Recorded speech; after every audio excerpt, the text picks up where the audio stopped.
So, Shit. That was live, wasn't it? yeah, it was perfectly live. And we are live. Good evening, America. Good evening, YouTube. So, Because that was a little small taking. If you think that we're trying to get ready for Armies on Parade.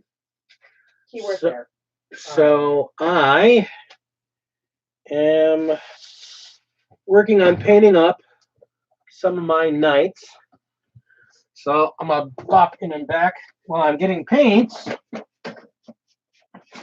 And meanwhile, I was starting to paint my board for my display board on Parade, and I realized that we were going to just record me and probably use me as a, oh, by the way, here Big D is too busy to do a video this week. So, hey, look, here's a painting tutorial with the Lady Dragon. And then I realized I can't do a painting tutorial with the Lady Dragon because I can't explain what the hell I'm doing. she's just kind of going for feel. Yeah, that's kind of what I do. So, Hi, Mike. Oh, yeah. Mike, check it out. My cue cards idea box. He finally relented. Yes, I finally relented on an idea I said was a good idea. Am I talking with Mythos or Freak? Either way, I love you both, so it doesn't really matter. So anyhow, So yeah, I'm kind of doing this by feel, and so I really can't explain what I'm doing.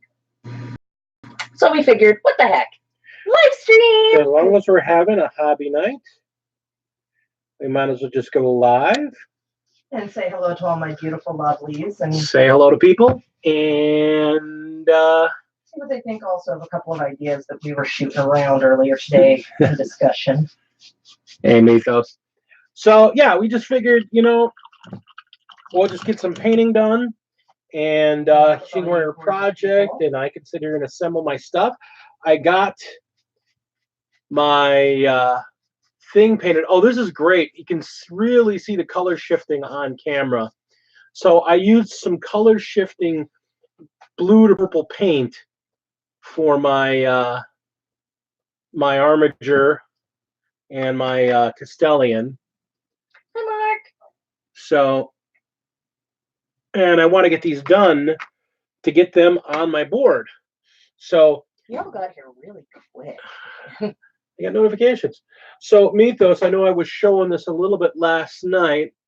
From last night to now, I just realized y'all can see parts of me that you probably this is, come on, focus. Yes. Yeah, so this is where we're at. Yeah, you can see her butt. It's okay. It's not like Inquisitor's Cane here. Yeah. If they were here, he'd be like, show me more. So we're working on doing the armor for it. Half the armor will be a that color changing purple to blue, and the other half of the armor will be red, and then we'll get some decals and stuff on it. But I just figured we're just doing painting and doing work, and I figured what the heck, we could go live and talk with our friends, talk with our fans, answer hobby questions. See how people would think about a heretical idea that I'm thinking about trying to offer up. Because that's the thing. We're going to be doing tomorrow. I was originally going to do like an editorial type video, and I was going to do where I was going to work on the big display. But the problem is that between Armies on Parade and my big once a month game coming up the weekend after that, I'm not going to have a lot of time for filming. So I figured we'll do some extra stuff tonight, and then I will do a hobby showcase. I'll do a hobby showcase and actually show off and go over the actual rest of what I all have in my 3,000 points of Space Wolves for right now. Or I could go over like the 4,000 points of my Death Guard. I'm still debating on which one I want to go with yet because I have additions coming to both armies. So I still have things to do to the Death Guard that I really want to do. Mythos actually knows a lot about that. And actually, yes, it is. It is Totoro. Hello, neighbor. It is. There's a wonderful. I have no plug. I just happen to love this place. It's called T Fury. They sell mash up T-shirts. Um, Hold on. Sure, you guys can get a look. So yeah, they sell these mashup T-shirts. I have a Buddy Stan. I have a She's my gosh, girl. God, I couldn't even go over all the T-shirts I have. I have so many Game of Thrones mashed up with Peanuts. Game of Thrones mashed up with Where the Wild Things Are. I have a couple Totoro shirts. I have a bunch of Marvel mashups. So One of my favorite shirts I had for a while until it disappeared. It was a red shirt that had the arc reactor right here with Tony Stark's face in the center, and it said Billionaire Playboy Philanthropist Club.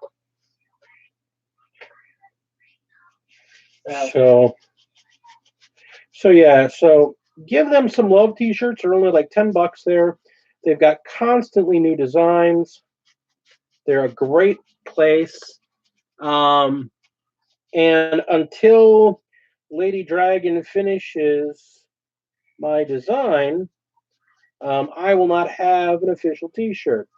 Although as soon as she is done with the design, I know a place here in town that I'm going to have them all silk screen. no, you're not. I'm going to go through an online thing so my fans can order them as well. Oh, okay. Well, I figured I was. Yeah, she's definitely my waifu. I like her significantly more than Aerith. So who wants to hear about Lady Dragon's total heretical thing that I'm thinking about doing? And I would like to get some wonderful feedback from you guys. They're here. Just talk. Okay. So I had this crazy idea because I've been teaching myself this art style. So I've been teaching myself this art style that was done probably, I want to say back in the 1940s, 1920s. Yeah, it was the 1920s. It's known as Art Nouveau. It's a beautiful art style. If you've ever actually seen it, it's surprisingly very difficult to do.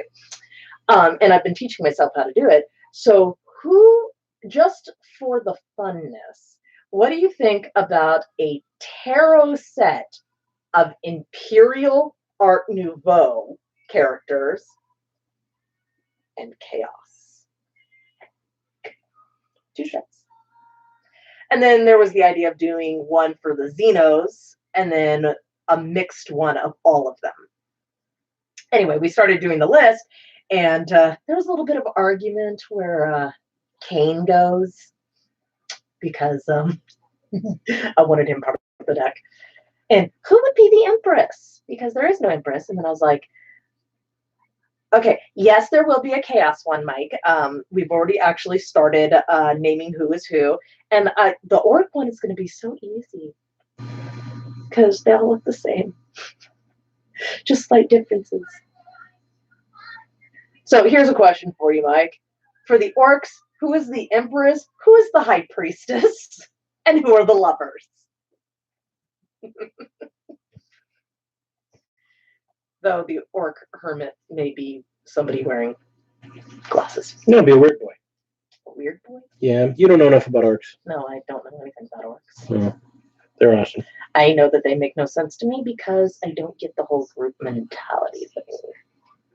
I should have a group mentality. So anyway, that was the idea. And then trying to start doing a weekly 4-panel comic with the adventures of Wolf Lord Dielthakar, aka Big D, and Succubus.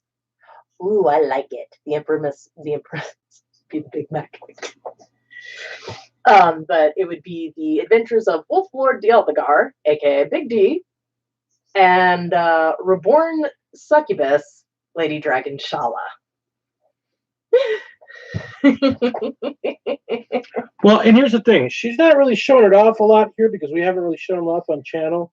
Mostly because it's his craft, not mine. But the thing is that the reason my wife's miniature painting is so amazing is that she is an artist. She has been a canvas painter and an artist for years and years and years. And many of her skills, hang on, we all think of that red. Is that bright enough? I'm going to go back in and do silver on there, but I think that's a bright enough red. I want this to be a nice bright red. My wife is an amazing, amazing artist. So we've been working on a bunch of different things because I'm a writer. A lot of you guys, I've talked about in the past. I've had a couple books published, and I want. If you have a chance to get a copy of Null Void, I highly recommend it. If you like cyberpunk and murder mysteries, it's a good book. Antonio! Hey, Antonio, my man. Aren't you at work? Yeah, he technically is. Yeah. So yeah, well, just like I said, we're trying to get ready for Armies on Parade, and I was saying is that my wife's an incredible artist, so I want to use that artwork. So we want to get some 40K art out of it. She's got an idea for a couple single panels for funnies. Family reunions are the worst. Personally, I like the idea of having a bunch of Black Templars crowding around and doing some funny stuff for selfies. The Instagram culture, but with the whole single shots are all making fun of the Instagram culture and the hashtags. So squad goals. Brothers for life. Yeah. Feeling a little cute. Oh, I prefer using these types. I'd be using actually my straight up acrylics, except for I don't have enough. Keep in mind, she's not painting minis right now. Yeah, that's what he was saying, is that he prefers it for terrain. Oh yeah, we should show you. I don't think they can see real clearly what it is you're working on. Hang on. I'm like still. You can just bring it over here. Let me show it out. Okay, she's growling. All right, so she's actually painting terrain right now. Yeah, I will never. I'll be honest with you. I never use my expensive model paints for terrain. Just not gonna happen. Yeah. I'm gonna tell you. Hang on. Let me correct myself. I just added a drop of black because I don't need a lot. For those of you who do not know, when you're mixing your paints and you're trying to darken it, black goes a long way. So be very careful. That's why I was using this, because I can regulate exactly how much I'm putting in my little thing for my dirt. And I was going to say, I don't use my model paints when crafting terrain, except when he does. Except when I'm doing like official GW type terrain that's got the detail level that you that molded plastic where you kind of need the high quality paints to really get the most out of the molding. Like when I did all the stuff I did for the for my board, none of that's using craft paints. That's all actually using model paints. But the nice thing is that an airbrush does go a long way. So, and I want to shout out to my guy Jason. He is an incredible painter. Oh my God, he makes me sick. He is such a good painter, and I love him to death. He is awesome about. And he's a pro painter actually. I mean, he does like commission work and professional work, and he is really great as rattle cans and ghetto wash. I use ghetto wash. Should I show you what he uses for his terrain paint bases, his sealant and primer? Yeah. It's the best thing ever. Comment about skinnage. Anyhow, Jason and Antonio knows Jason. Black Magic Crafts, Mod Podge Black. It's the best. It's a 50-50 mix. No, not even 50-50. That is straight Mod Podge. I take a 32-ounce bottle of Mod Podge, I put in a half an ounce of black paint, and boom. That's it. Yeah, the BMC Magic Mix. That stuff is the absolute best when I'm working in foam. I'm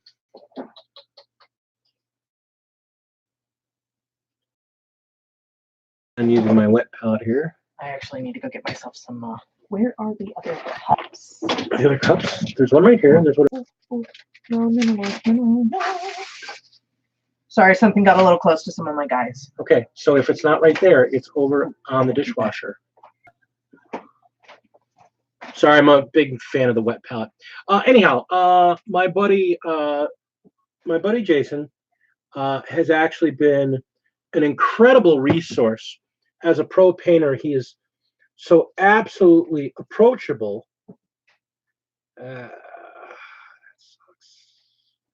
What just happened? Too much water, and I tried to not pour it on the paper, and I did. So I got a big spill of red paint. That sucks. That was not my intent. Okay, man.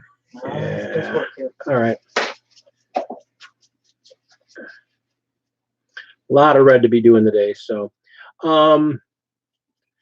but he has been giving me a lot of tips, and today he gave me one that I came back from and listened to, and really had some airbrush assistance with that. So, oh, is that what you were talking about? Yeah, we were talking about airbrushing. So, yeah, I mean, honestly, when you're working with airbrush, thin your paints, and then when you're done thinning them, thin them some more.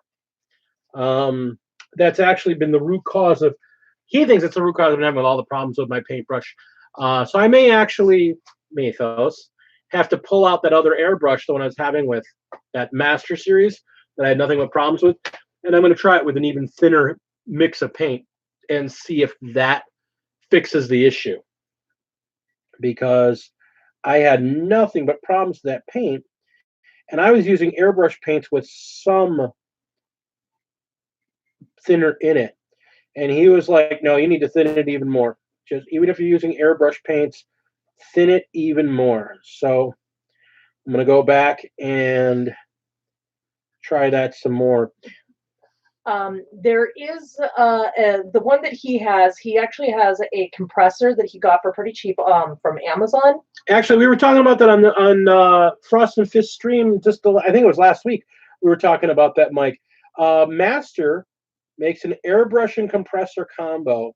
The airbrush and compressor together are under. I want to say they're under 80. I know it was something like that because it was your. I think it was your anniversary. Yeah, I mean they're under 80 for the pair of them, and I'm gonna tell you the compressor.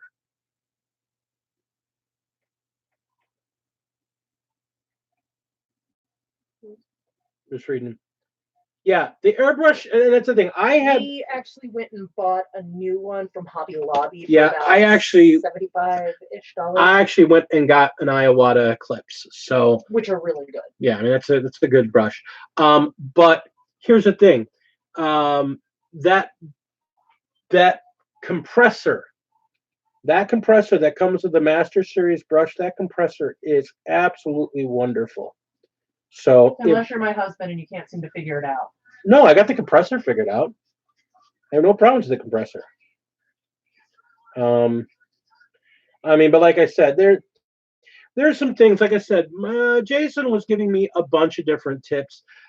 He was like, if you over thin your paints, you're fine, but just remember you need to turn your compression way down. A lot of guys are like, do it at like 20 or 22. He's like, I don't go above 18, and that's even going high for me.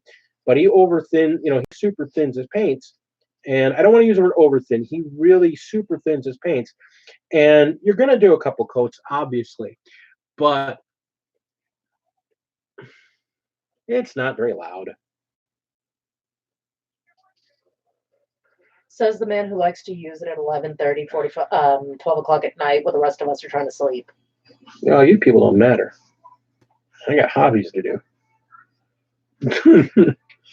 I got hobby shit to do. The thing I found, the compressor, okay, it might be a little loud.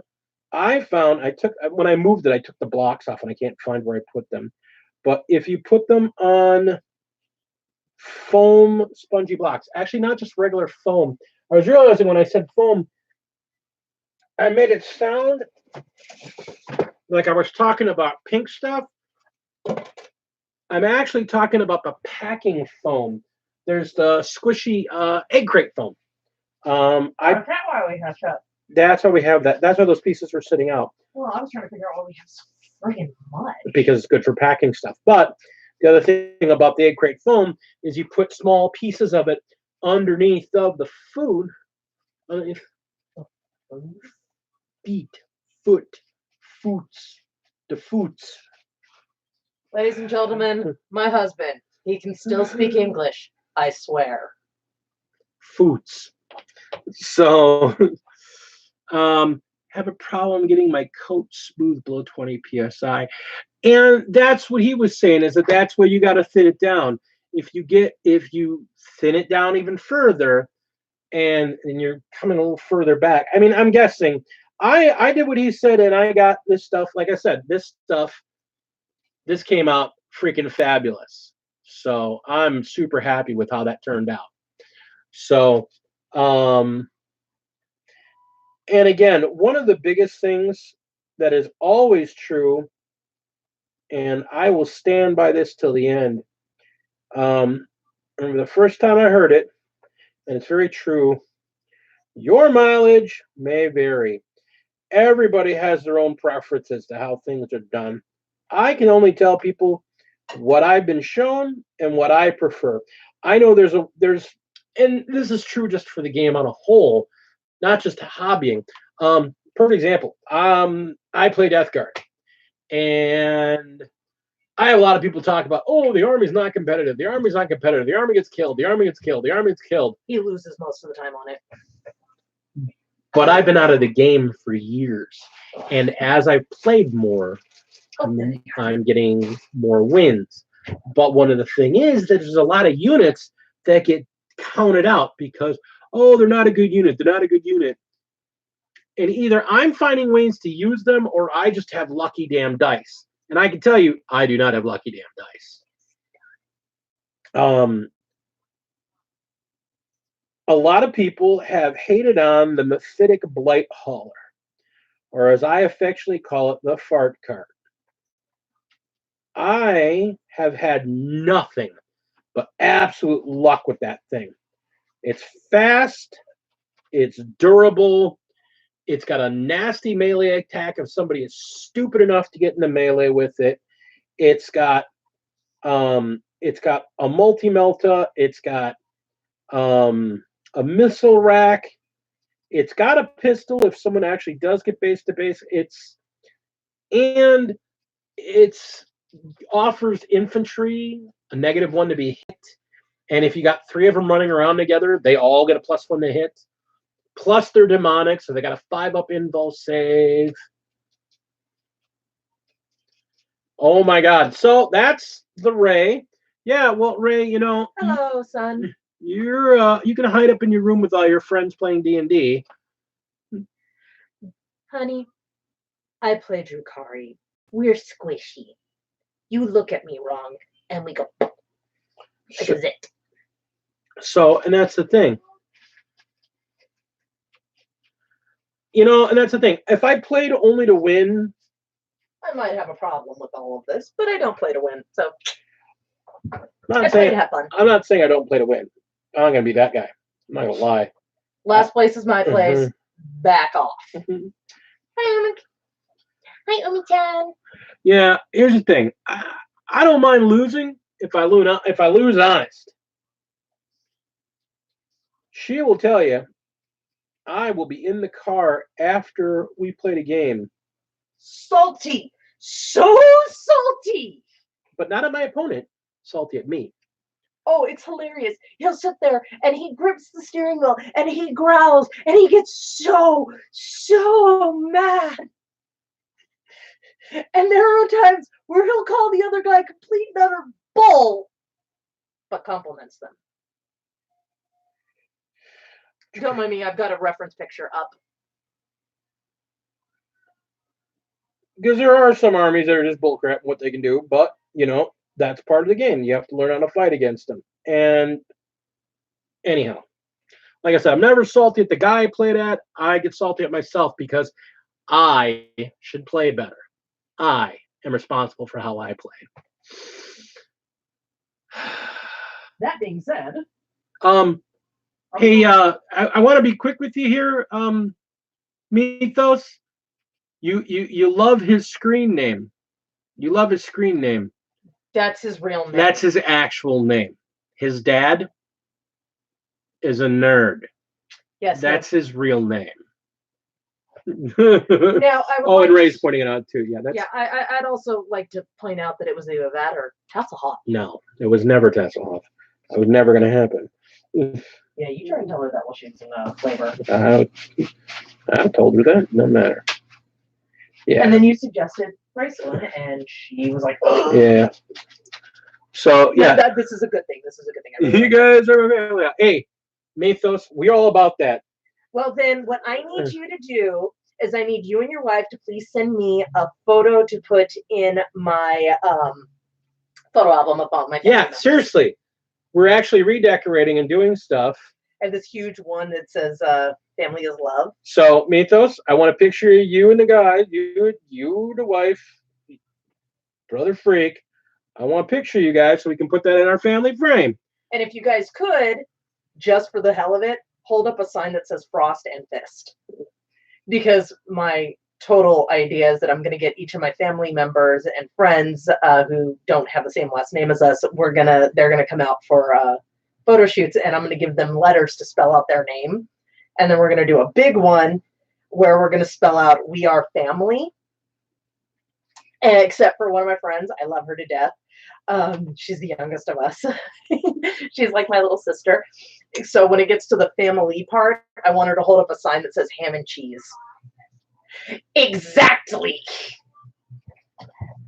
That's so sweet. Yeah. Don't worry, Mike. We still love you too. But that's the thing. You need to recognize that about my wife. My wife is. I came from a very large family. Okay, for those of you who don't actually know me, which is most of you, I have 5 sisters and 3 brothers. I have 9 aunts and uncles just on one side of my family. I have over 200 cousins just in the state of California alone. That's not including the cousins that are living in Oklahoma, Alabama, and over in Australia and England. We have a huge family on my side of the family, but we all hate each other, so we never see each other. Whereas my family, we're all really, really close to each other, like to the point where we accuse each other of being controlling. Because we always want to be part of each other's business. So I grew up in a very close, very large family, and so family is very important to me, especially around this time of year, starting in October, going all the way through February, actually, because my family is psychotic, and we love having any excuse to get together and have food and have dominoes, play poker. Don't ever play poker with my aunt. She wins every time. Yeah, and I joke about my family hating each other. We actually don't. We don't really. It just, after all these years, a lot of us just don't have a lot of time anymore. And the funny thing is that one of those things I've learned, especially after being in the military, is that your family is the people you can count on around you. So,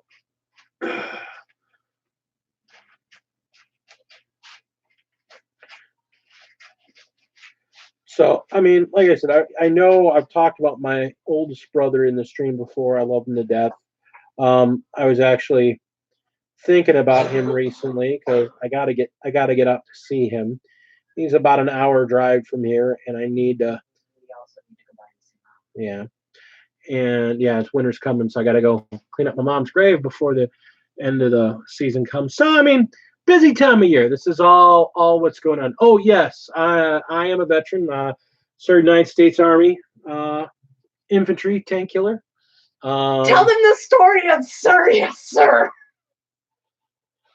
Okay, so I love these stories. So here's the thing. When I was in the military, I was part of a unit that we got to play with a lot of toys, and we got to break a lot of toys. That was kind of what we did. And I was a really good driver. No, I am a really good driver, but I was a really good driver. I learned how to drive in the military. So I was I was a driver to my lieutenant. And my lieutenant, I don't know. He was a guy. That's all I can really say about that. Yeah, just in case he ever sees this. He was a guy. I mean, he was a good guy, but I don't know. So I knew what my vehicle could do. I drove a Humvee, and I knew how that thing ran. I could tell you by the way it rumbled when it sat idling. I could tell you by the smells coming off that engine. I could tell you what was up that Humvee, no matter what. So I knew what the limits of that machine were. I'd busted enough of them. I knew how those machines worked. So I think the best one was that me and my gunner, we were doing some night maneuvering. We're out in the Mojave doing maneuvers, and we're driving on the side of a mountain called Chinaman's Hat. And it's literally because it's a sandstone pile that looks Literally. it literally looks like the Chinaman or the China hat, the rice paddy, the flat hat. That's why it's called Chinaman's hat. Anyhow, so we're driving on the side of this thing. We're in this Humvee. We're going around the side of this thing and driving. And on the dashboard, right above the little window of the Humvee, there's a little marker ball. Like think of it like a level, but it tells you how far tilted your vehicle is. And there's an area on the two sides where it says danger zone. You're going to tip if you keep going into that danger zone. So I'm driving, and my lieutenant's like, you need to turn up this hill. And I'm like, sir, that's not going to be safe. It's like, what do you mean? So we're going to tip. It's a Humvee. Humvees don't tip. Just go. God damn it, Rick, just do it. Yes, sir. Augie, get in the truck. And I turn up. And as soon as Augie is coming down, that's his nickname. I'm not going to go with the full name. Augie was his nickname. Augie was coming down, and just as he was coming down, we started to tip. I cupped the leg, brought him all the way down into the vehicle because I didn't want him hanging off the top of the vehicle, and we rolled. And we did a 1440, which is 4 full revolutions sideways all the way down the side of the mountain. And when we landed, all 4 wheels were broke. The gun on the top of the vehicle was shattered and handed up off the side of the mountain. The night vision scope that was on top of the thing was in pieces off the side of the mountain. Because he was an officer, he had a special radio pack that's on the outside of the vehicle. That was destroyed and scattered up all the side of the mountain. We lost a door. The rear hatch was busted in up the side. I mean, the vehicle was it was total. So we blah, blah, blah, blah, blah. I get out of the harness and just get out of the truck and just start laughing. And me and Augie get out the truck and we are dying of laughter. And here's Lieutenant. Now the reason he was so mad This is my favorite part. is this is the second time in 2 days that he's totaled the vehicle. Because we were driving the day before. And we were driving. I can't see anything, sir. The night vision equipment's not working. Oh, just go, Drake. We're fine. I'm like, sir, it's not safe. I don't feel safe going this way. We're off the path. I can't see where we're on the road. There is no road here. We're going cross country. This isn't safe. I know there are some drop-offs around here. Drake, we're fine. Just go. Yes, sir. And right off the 10-foot cliff we went. The entire front end of that Humvee was destroyed. The wheels were busted out. Augie had to go see the medic because even though he was strapped in, when we went off the cliff, he went head first into the gun. And even though he had a helmet, he didn't get a cut, but he did get a concussion. So, yeah, that was the second destroyed vehicle. That was not the last destroyed vehicle in that 45-day period. In that 45-day period, I totaled 13 Humvees. So if you ever wonder why the military is such a big expense, it's because Of people like that. yes, sir, as you command, sir.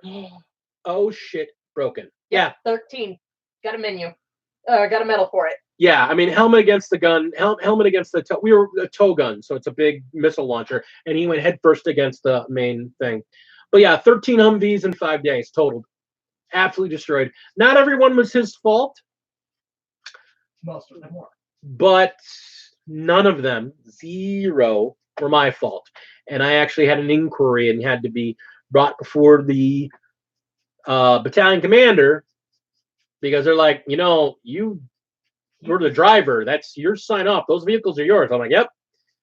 And they had to pull up every single one of my accident reports to find out what happened with them because I destroyed 13 at $80,000 a vehicle in 45 days. I destroyed 13 of those things. That's not counting all the other equipment. So, yeah, it was a good time. I love the military. I got to do some crazy stuff. And and the thing is, it wasn't only bad stuff. I mean, the military had fun stuff going on in it. I got to play with some really big guns. I got to play with some really fun firearms. He's a Midwest boy that got to find out what an earthquake was like. Oh, Jesus. Okay. 1989, for those of you who are in the U.S. and over the age of 30. Okay. So Mike says that. The problem was, yeah. No, he wasn't an idiot.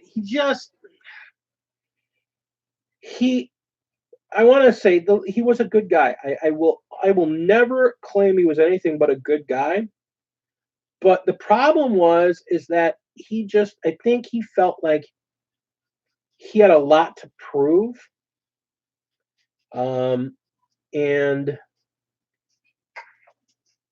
having some, buck private tell him, sir, I don't think that's a good idea. You'll just do it, private. Yes, sir. Boom. Because I was the new guy in the unit, and I got assigned to him because I was a good driver. We took some testing, and they're like, wow, he's a good driver. We'll give him this lieutenant. So he's a good guy. But like I said, the Army was wonderful. I got to do a lot of fun stuff. I mean, while I was stationed in Fort Lewis, I got to break a lot of equipment. I got to shoot a lot of things. I got to play with a lot of different weapon systems.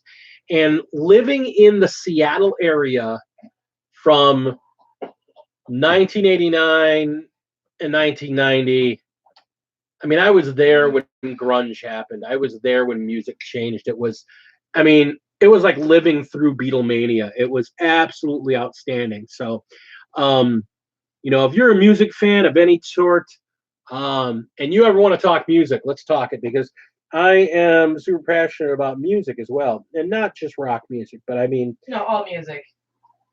I mean, living there at that time and place, the things I was exposed to. I mean, I grew up in a Midwestern town that very admittedly, it's fine. It's a big city for the Midwest, but it is very behind. I mean, we were watching Happy Days in the 70s, and there's like, oh, it's so quaint, it's America in the 50s. We're like, what? That was last month.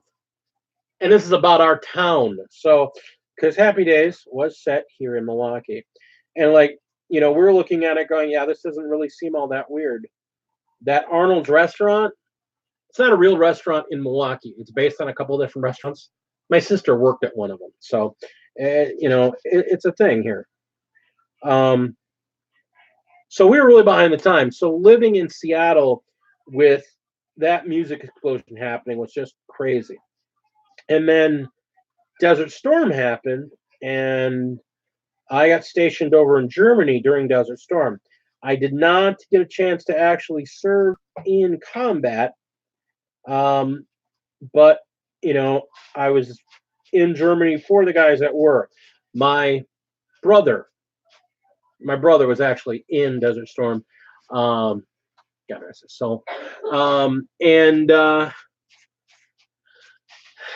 here's the thing. We're a military family in a lot of ways. Again, it comes down to being patriotic in this family because of the things that the military and the government have done for this family.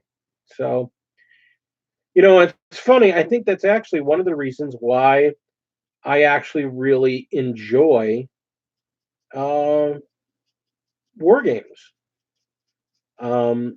Just lays brain work. I connect the dots a lot.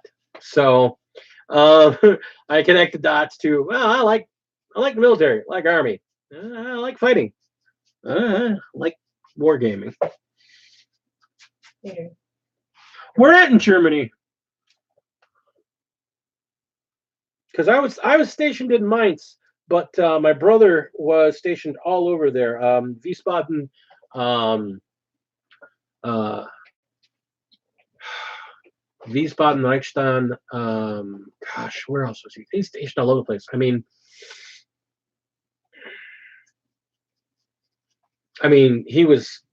he married a German national. So I mean, Are we talking about Rita? well, no, we're talking about Greg. Yeah, isn't he the one who married Rita? Yes, he's the one that married Rita. But he has two wonderful daughters from Rita, so that's fine. And he had two wonderful daughters, and one of them actually is serving in the Navy right now. So. Mm-hmm.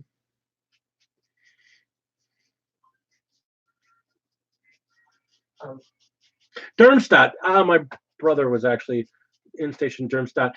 Here's the thing about Sweden. Tread carefully, love. It's a beautiful, beautiful country. I absolutely love the view. It's one of the countries I've always wanted to visit. War or not, that is a beautiful. And I don't know if I'm going to make anybody angry, but the way that their social programs work in that country, and the way that they take care of their citizenry, and the way they take care of their people, the way the government acts as a caretaker. Now you're a national, so you might have a different perspective on it, but from the little bit I know, I think it's absolutely beautiful. And the stuff I've heard about the King of Sweden is absolutely wonderful too. I heard he's a really democracy. Yeah, they have a monarch there. I think it's a figurehead as well, but I've heard that he is an absolute joy. Yeah. Oh man, I still am giggling over who the winner of the prime minister election And in Australia is. One of my favorite comic strips online. I don't know if the artist is Swedish. I don't know if he's Swedish or he's from Denmark, but it's called Scandinavia and the Rest of the World. And if you have never read Scandinavia and the Rest of the World, and this is for Americans here, and actually for everyone, if you've never read Scandinavia and the Rest of the World, it's a very interesting look at the world from the eyes of Scandinavia. And the artist, who is a native Scandinavian, she's from Denmark. Okay. She is absolutely hilarious because there's a very European, which I found to be very true when I was in Germany. There's a very interesting European view of America. There's a misnomer that Americans are hated everywhere.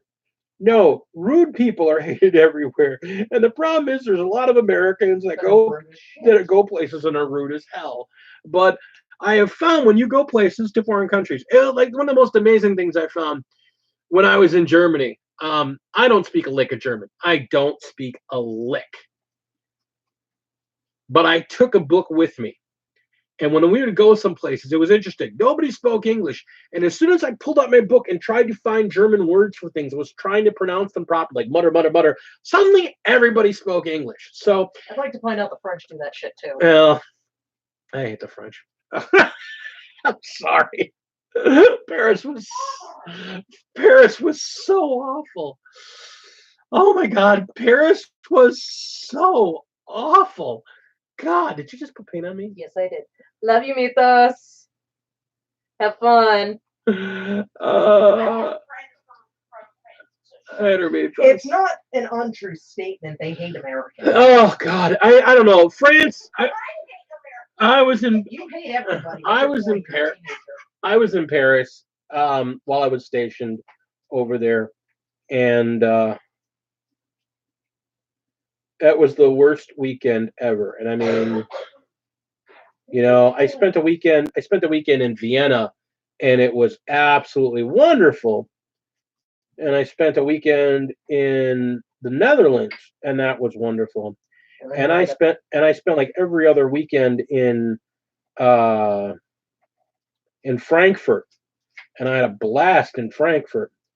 But again, it was all about recognizing that I'm not at home. I'm not in my home country. I am a visitor, so I am an ambassador for my country. And and here's the thing. I mean, I am sure there are actually some really, really nice French people out there. I say I hate French people. That's a joke. I don't hate French people. He's married to one who's part. Yeah, that's not really. You're an American. You're from California. You're actually not even really American. You're just California. Wow. I'm not wrong. Every country, not according to the rest of the world. Every country has their black people. Is very accurate.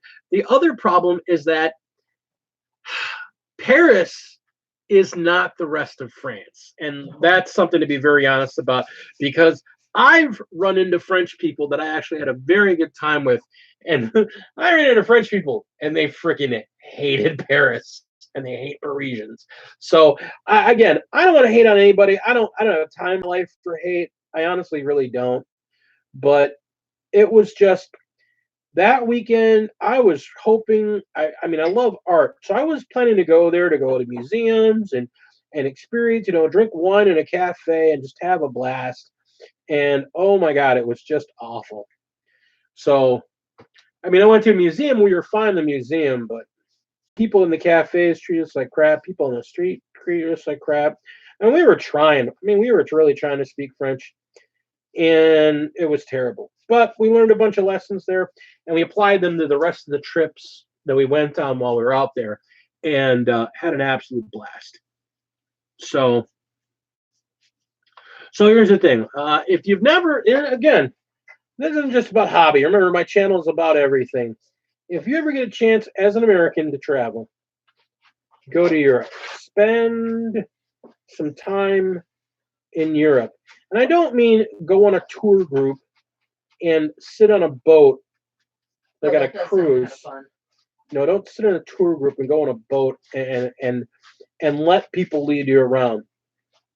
Go there, experience it. Find out where there are good museums. Find out where there's good music. Find out where there's good clubs. Find out where there's things to do. In an era where Yelp and Uber and all these other online things exist with your smartphones to go out and experience things, go out and do it. Just go to Europe. I mean, if you're young enough that you can, Mike, the only reason that comment had to be approved is that we had some problems a couple weeks back, and so the word idiot gets flagged immediately by my filter. So no big deal. Not you. It's not you. It's just the word idiot gets picked up in my filter because we had a problem. We had a spammer come in, and there was a bunch of stuff going on that had to be cleaned up. All right.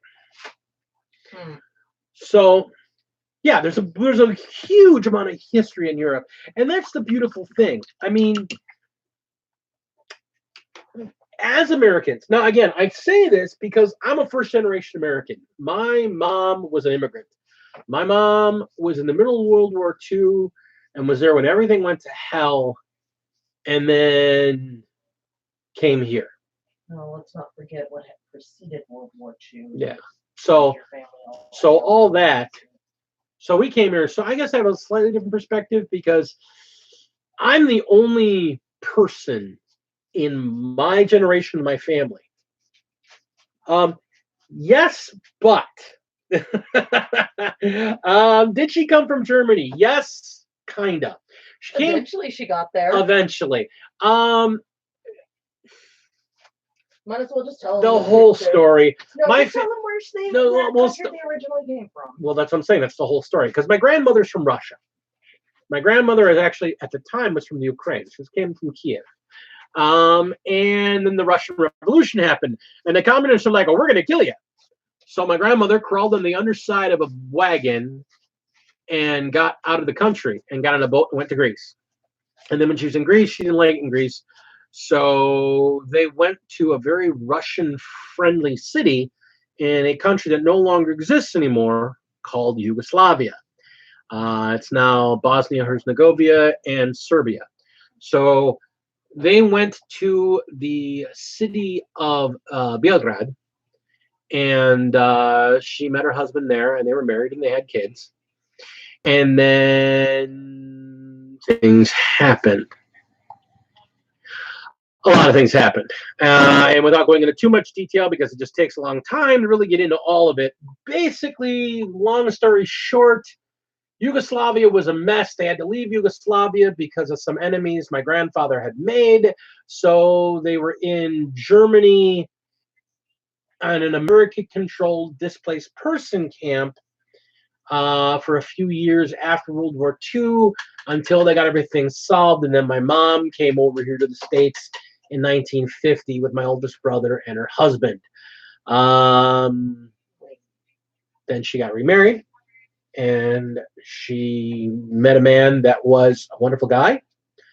And they had a bunch more kids, and they brought the rest of the family over. And by 1963, all of my surviving family members, all the family members I had that survived World War II were here in the States. So, so there it is. My oldest brother is technically an immigrant. He was born 3 or 4 months before they came to the U.S. So I'm happy we made it too. But it really changes your perspective on things because like I said, I'm the only person in my generation of my family that doesn't speak at least 2 languages. Like almost everybody in my family speaks Russian. A large portion of my family speaks Serbian as well. My grandmother spoke a handful of languages. She spoke French. She spoke German. There's a large portion of my family that speaks German as well. I feel bad because I'm the one guy because I was born so much later than all my siblings. I mean, all my siblings were born in the 50s, and I was my siblings were all born in the 50s. I was born in the 70s. Is it? Yeah, it is. It's going to happen. I'm sorry, Mike. Yeah. So we still love you. Yeah. So I was born in the 70s, so a lot of that stuff was kind of over. I spoke Russian as a very little kid and not much longer. All right. Oh, hey, we got some progress here. Give me this thing. Very nicely done. So this is her display board for Armies on Parade. This is looking really good. My goodness. This is wonderful. Really, really getting some nice depth of color. I like the fact that you're not going for a heavy, solid brown, that you're letting some of the darker black mix in with the black you mixed in. Not quite to the rocks yet, my love. Yeah. This is... So we're Japanese old dubbed movies? Oh. No, okay, that's racist.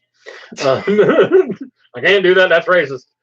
And as the white guy in the room, I can't do that. That's racist. Very nice.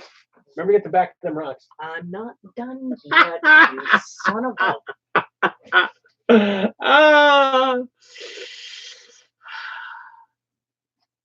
Needs more torture? Why would you want more torture?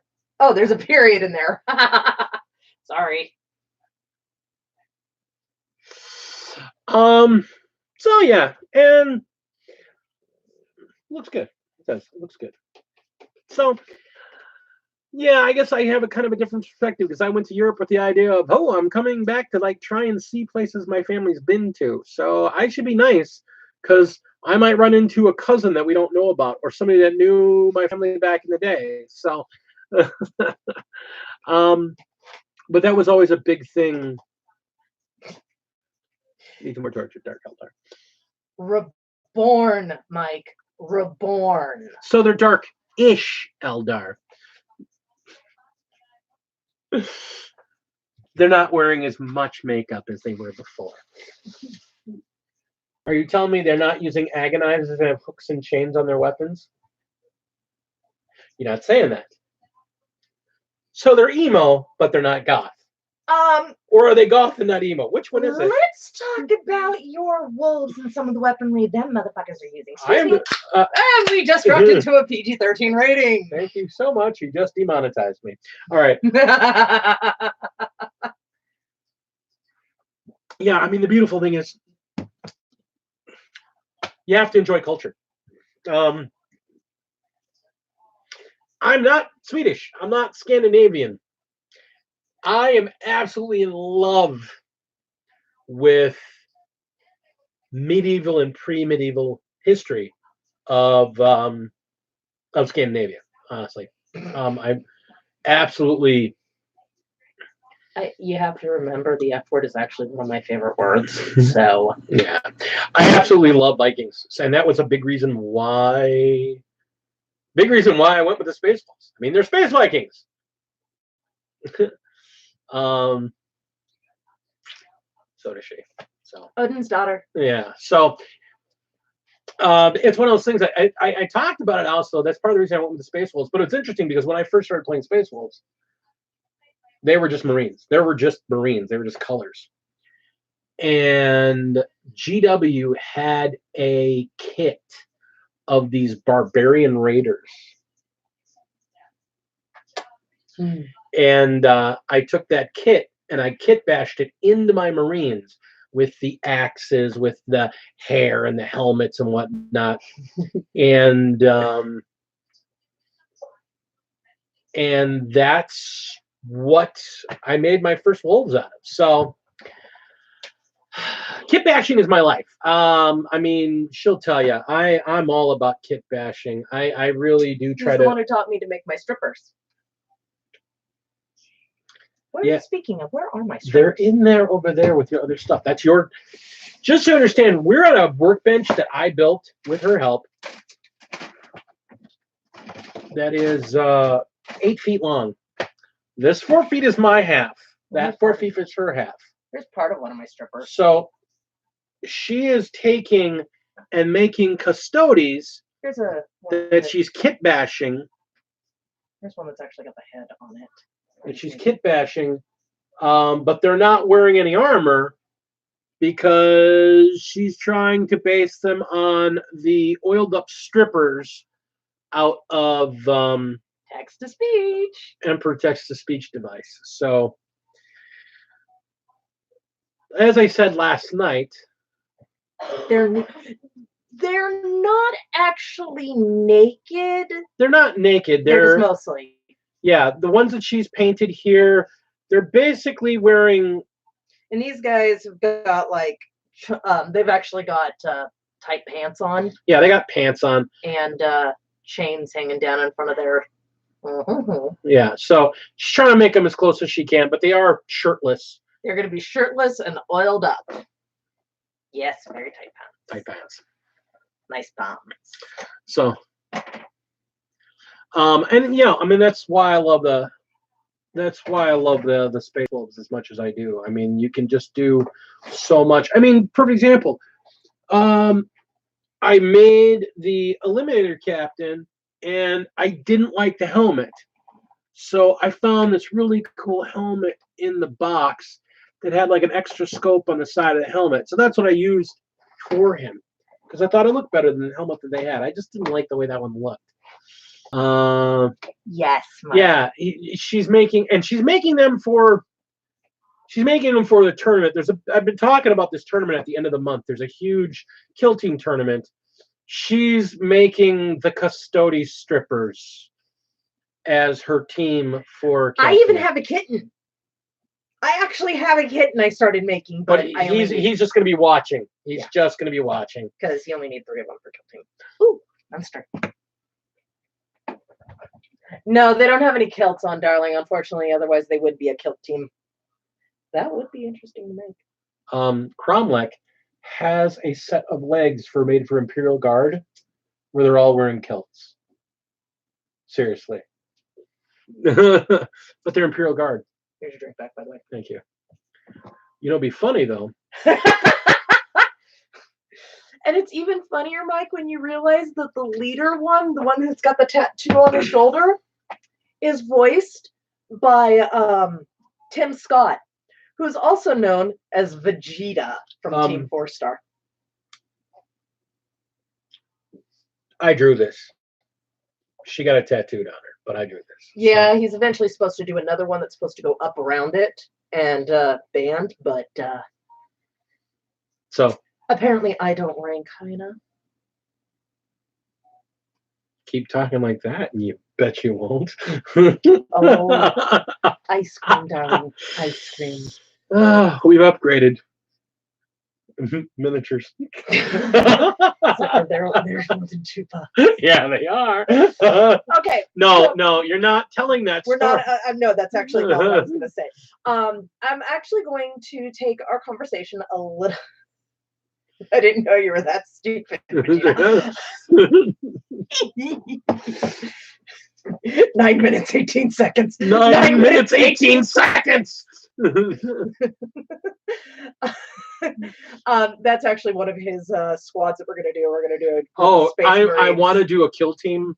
Team 5 Star. I want to do a kill team that I mean, no, Team 3 Star. Because that's what they say in the show. They say I'm going to make Team 3 Star. And I'm a ghost. Here am I. I need an adult. I am an adult. Anyway, so trying to. So yeah. Anyhow, we were earlier today. We were talking about. You want to hand me the oily? Hand me the oily paint, oily silver, please. Oily gunmetal. There it is. Okay, so there was some talk earlier today, as some of you might know, is we are trying to figure out, because we do need to upgrade some of our gear and stuff like that, and there has been talk about doing a Patreon. No, I'm not fishing for money, I promise. Not fishing for money. But we have been talking about doing a Patreon, and what are different things that we could offer you in exchange for if you guys were to want to do this. Again, this is a total whatever. So one of the ideas that somebody suggested, and apparently Inquisitor Zane very much likes this idea, a private Discord server where you can talk with me, unfiltered. We're thinking about doing a drawing where you can get like bases that are made by Big D, or maybe some figures, something like that, like every so much. But only Patreon subscribers are eligible for these. Yeah. Some of the comic art that I was going to do for that we want to start putting up, we could send out. You could get the originals. We can raffle those off or something like that.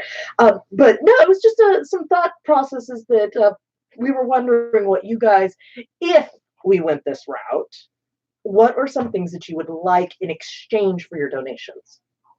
Because you guys are the ones that make this channel possible. You guys are the ones that make it possible for him to do what he does. I'm just kind of the sidekick here. I'm the writer and the drawer, and I come up with ideas, and that's about as far. Exactly, potty mouth time with Lady B.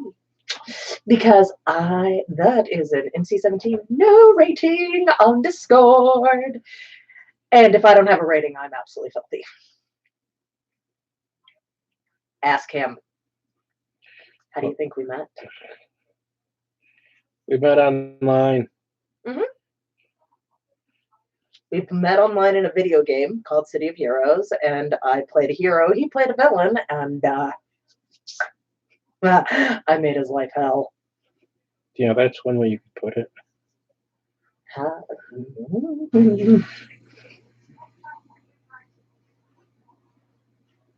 not liking how that looks. Of course I'm out of my mind. It's dark and weird in there.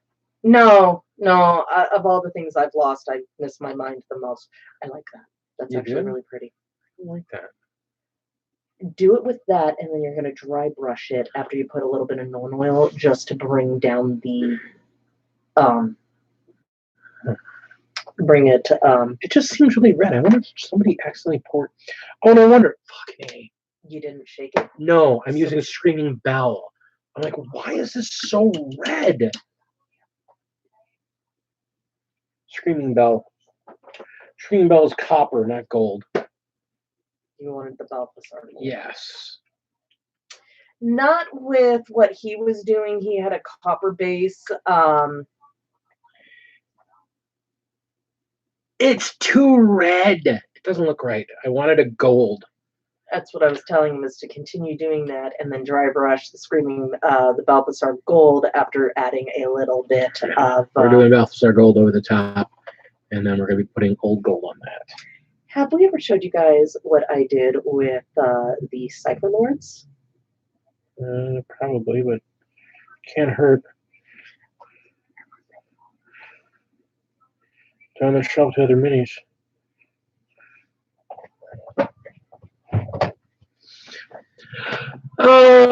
So what are you guys working on? What is on your bench right now? I think it's a fair question. If you're watching me paint, what are you working on? Some of your nasty diseased things are on top of my Cypher Lords. Oh, hey, that's not supposed to be in there. What? Him. Yeah, he is. He had to be in there because I didn't have room for him anywhere else. He's too tall. Oh, son of a big bang. What? Part of his head piece fell off. Oh, we'll get it removed. All right, so. Ooh. Very nice, Umi-chan. Okay, so I started with the Cypher Lords. And I did them as a different coloration. I wanted to make them look a little more Aztecian.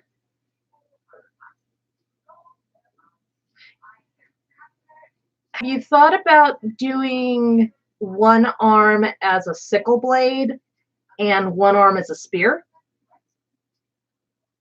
The unmade Umiko are a Land of Nasty. They're gorgeous. They're so beautiful.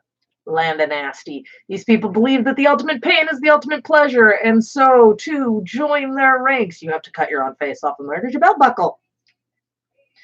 And as you rank up, you remove parts of your own body, such as your arms and eventually your legs, and you replace them with weapons. They're nasty.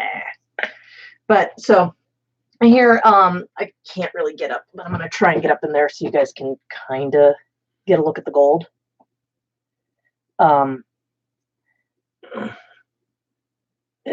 You kind of. So these guys, when I used them for their gold, is I used actually a very brilliant ancient Azteci, a hook blade, ooh, and a hinge blade. That's cool. That would look really awesome. But so for their gold, I actually did a layered effect where I took what is it? Auric Armor Gold, which is a Citadel color. And then I actually used non-oil over it to dampen it down. Then I dry brushed Old Gold, which is a Vallejo color, incidentally. So I use a variety of different things. I was actually having a conversation with somebody who once asked me, how I do my coloring. So I used Old Gold. I dry brushed this on there. And then to top it all off, I took a bright gold from Vallejo, or not gold, a very bright silver, and then dry brushed that very carefully along the edges, and it just was, oh, yeah. Ooh. Yeah, I was kind of figuring that's where you were going with that one, Mike, when you mentioned the hook blade. I do like those. Shaking it up. Yeah.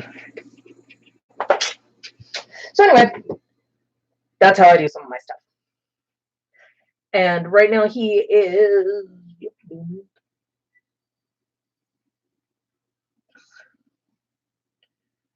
There's a reason why I have to do a couple of layers of it. Yeah, no.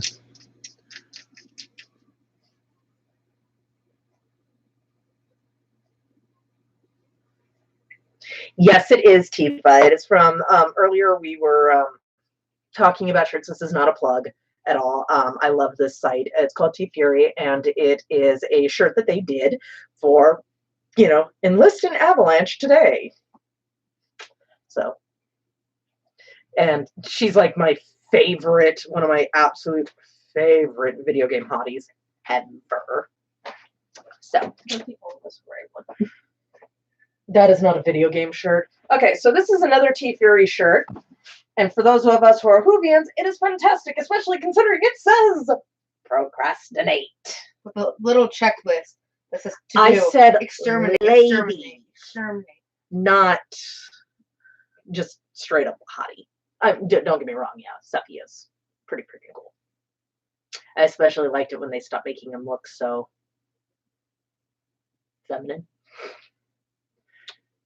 That's much better. Okay. You're going to want to double those down a little bit too. Oh, I know. I know that. But they're going to all look quite battle worn. Though, personally, Limiko, I think Vincent is far hotter than Sephiroth. Those red eyes, that dark hair.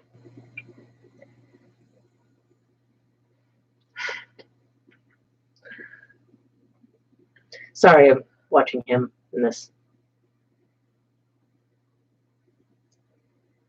I guess that's what you can classify him as. It suddenly got very quiet around here. It's because I'm trying to concentrate. And I also turned off my video.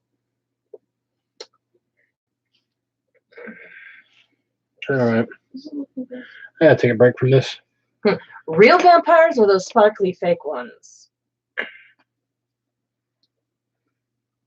I'm a liar. Fake ones are trash.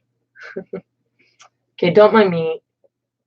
I'm a little partial to Underworld, but that's because it reminds me of World of Darkness, Vampire the Masquerade, and I used to play that both in LARP and they're not even fairies that got bitten. They're freaking called on Sealy. Okay, so don't mind me if I'm looking away over here because yes. I haven't seen 30 Days of Night. I've heard it is really good.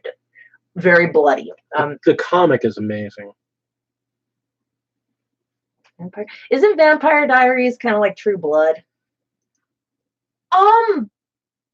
Well, it has it's very different in some sectors. One, the way that the vampires die. They don't explode into bags of goo? They don't implode, no. Don't mind me. I'm over here looking at a reference picture that I've got of a waterfall setting from a rainforest in Nepal that I'm using for my... Oh, they burn.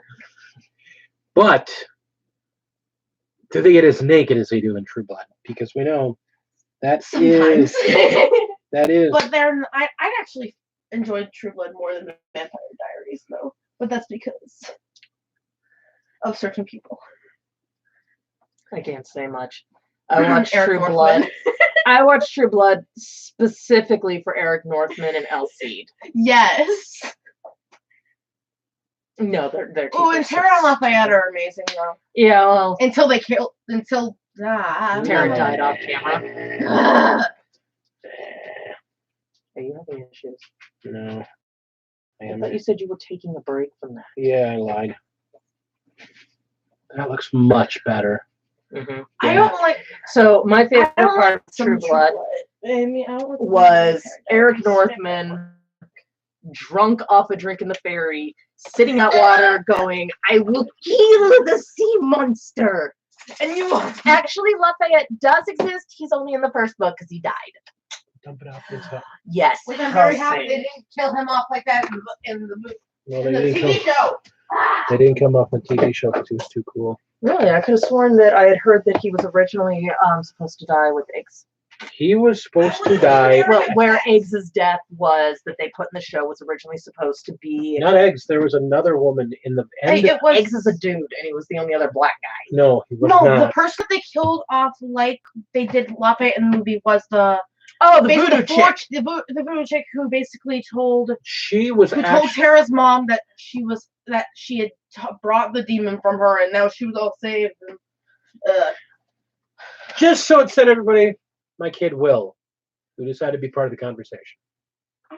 Mhm, excuse me, I've been on the live stream before.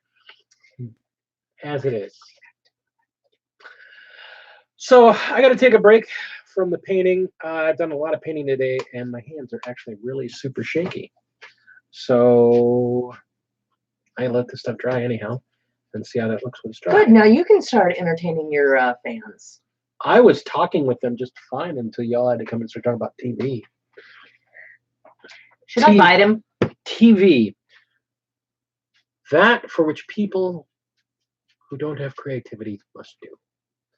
Says the man who I love loves TV. Blacklist. No, I love TV. I can't lie. I love TV. I just don't have time for it anymore. I wish I could watch it more. I don't have time for it because I don't have time for it. Yeah, we don't actually watch a lot of TV. The last show I actually used to watch, other than Doctor Who, but I was streaming that, was Agents of S.H.I.E.L.D., and I stopped watching it like 3 or 4 And now there's years Lucifer. ago. No. Oh, and Lucifer! And Oh, Masked Singer. Mass Singer, Yeah, me and and we were watching that rock TV show Ballers.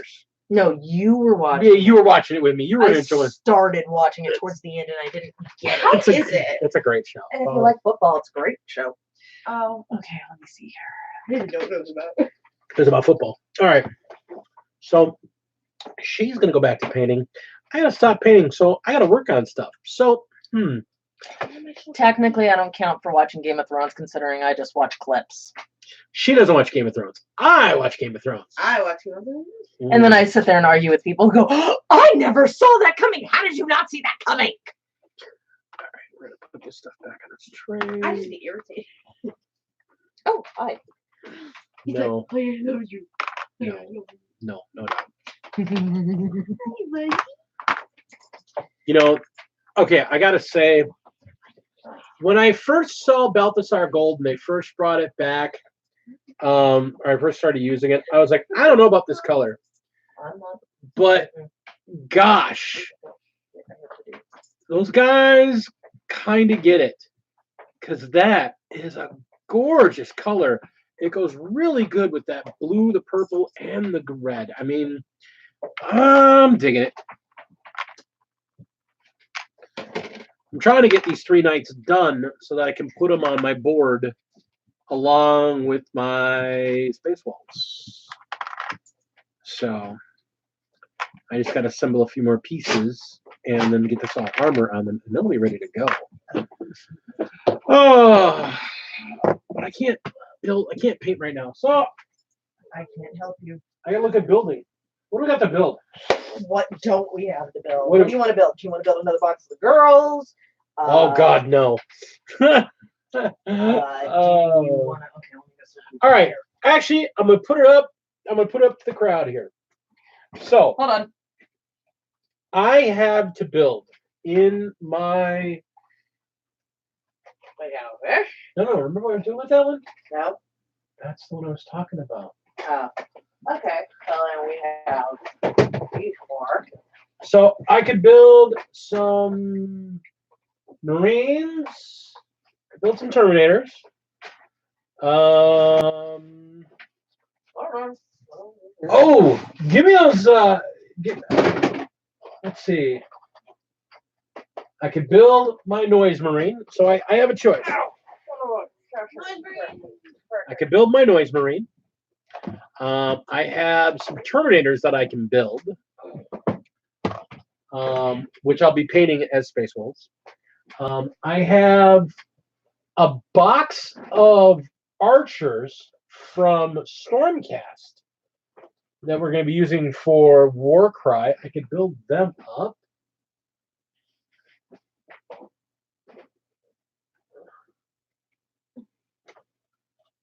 What, you don't want me to build them? I'm not talking about painting, I'm talking about building them. No! Oh God, not the towel! Yes, the house. No, give me the towel. I actually should probably build them. No. Well, I could build these guys. I got these Vanguard Hunters. I could build. Well, your other options after this are Shadowfax, 2 more boxes of Escher Gang, a Raider, a Venom. I could build your Raider. If you want me to build your Raider or your Venom for you. Because that's like literally it for my crap after this. Most of my stuff is already done except for the Escher Gang. And then I got some Cobblites, if you really feel so inclined. I really don't like the little fiddly things. That's the reason I don't like the towel. They're too fiddly. Yeah. No, not the superhero character. Venom's a transport vehicle. Here you go. You want me to build your Venom? It's up to you. Let them choose. All right. So I can build a Dark Elf vehicle. I've got 2 separate Dark Elf vehicles. I got a big one or a little one. I can build these guys. I've got a ton of freaking oh God. I've got a ton of actually the stuff for this game I could build. Mike says Vanguard. I see Noise Marine. Never do job to the Vanguard. You don't get a vote. You live here. I get a vote. You live here. Well, I'm a viewer. No, you're not. Yeah, I watch your videos. All right. Timers. So I guess we're building Vanguard. So I guess you guys are going to see my method for building figures, which is actually not a bad thing. Because I wouldn't think of doing this as I would never think of doing this as a demo, like a video. But No.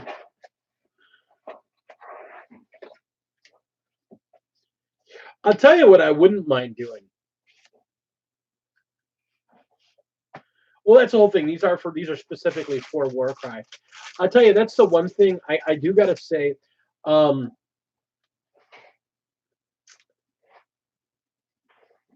There's a lot of stuff I would love to build.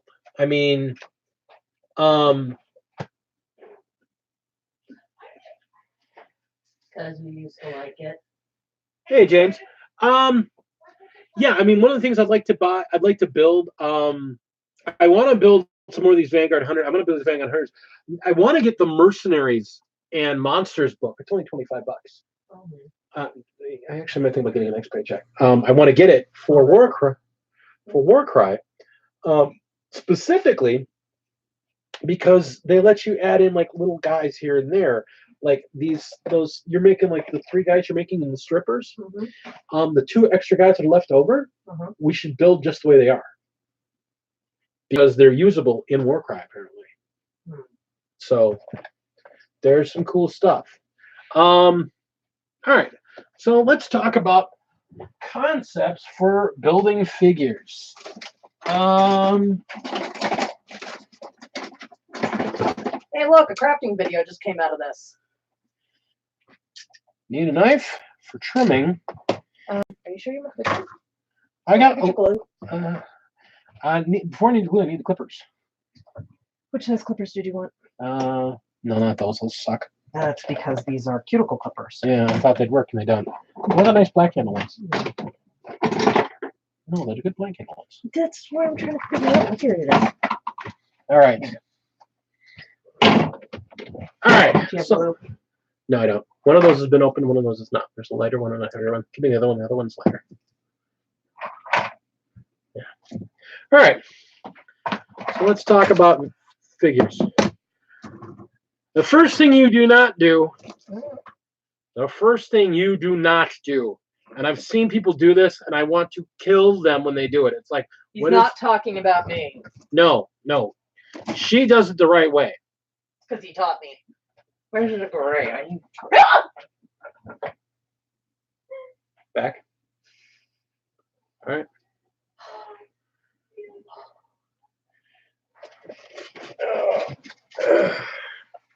Where's this? I thought you didn't want me using these. You want me to get you regular gray? You want me? I was going to use All right. crafting. Hang on.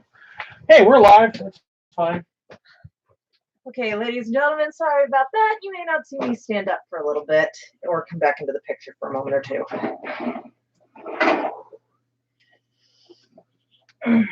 Light gray and dark gray are both good picture colors. Ooh. Peter Gray and Santa Gray. Thank you. All right. So I see people that cut all their pieces off of their sprue. Yeah, she's got a bad back. So, and we're looking to get surgery done soon to fix it. And she has been pushing herself pretty hard lately, because she's got a, she'll be fine. She'll, if it gets too bad, she's got some meds she can take that nerve. She's got nerve damage. That's why we're looking to get surgery done. And she's been pushing herself really hard because she's trying to get everything straightened up in the house, because we have some friends coming up from a couple states away to have a Halloween party. a little Halloween spooky party for the friends and all that. And so she's just been kind of pushing herself a little hard lately, and it's tough, but she's a strong girl. She'll be good. It's mostly because about 3 days ago I did a stupid, and I figured I can deck scrub my kitchen floor. No problem.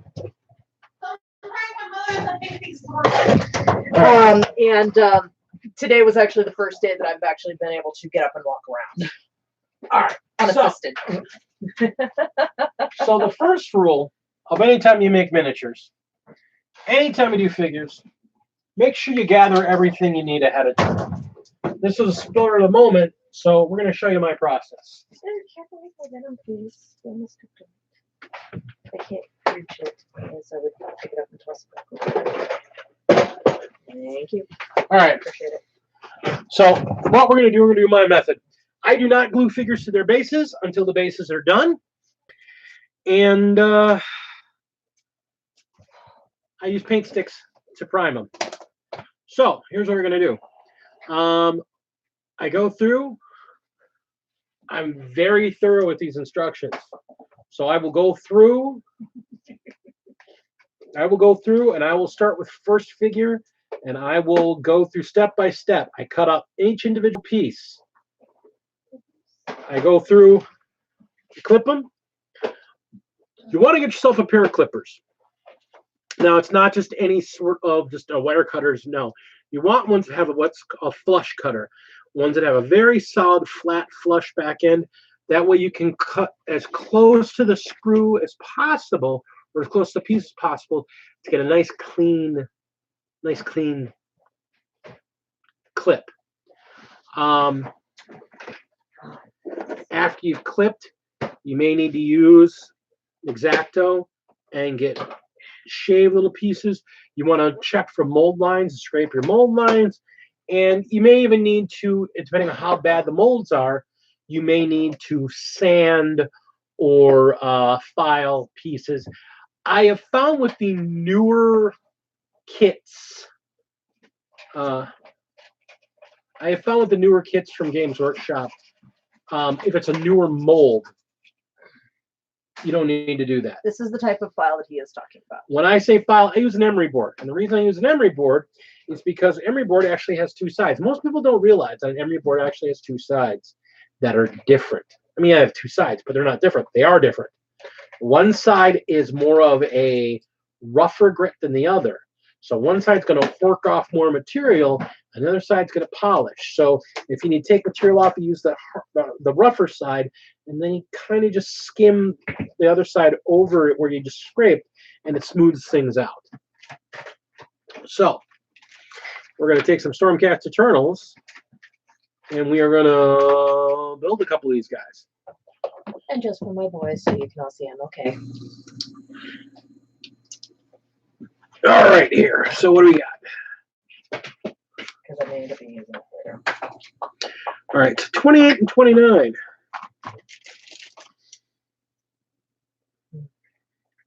Do, do, do, do, do. Yeah, I don't want my scores on. 28 and 29. Here we go.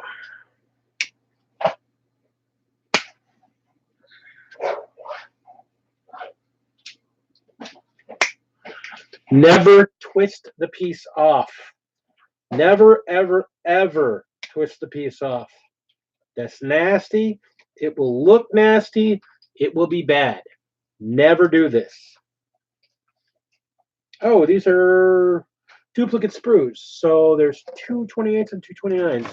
So this is the one case where you can do two at the same time. You know, Unfortunately, Miko, I don't have one of those. Typically, I just have to prop my feet up, and they've given me some nerve pain meds that knock me flat out, but they do the job. I know some people who actually have that feeling as well.